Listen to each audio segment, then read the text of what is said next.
খুলবে খুলবে, ওর নিজ গতিতেই খুলবে, তাই না? এই পাশেরটা খুলছেন? হ্যাঁ দেন। এবার এইটা এই কোণা থেকে এসে খুলুন।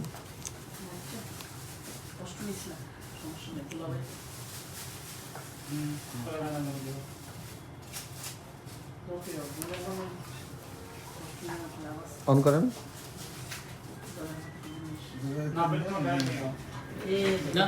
ব্যাক সাইডটা দেখান, ব্যাক সাইড ঠিক আছে।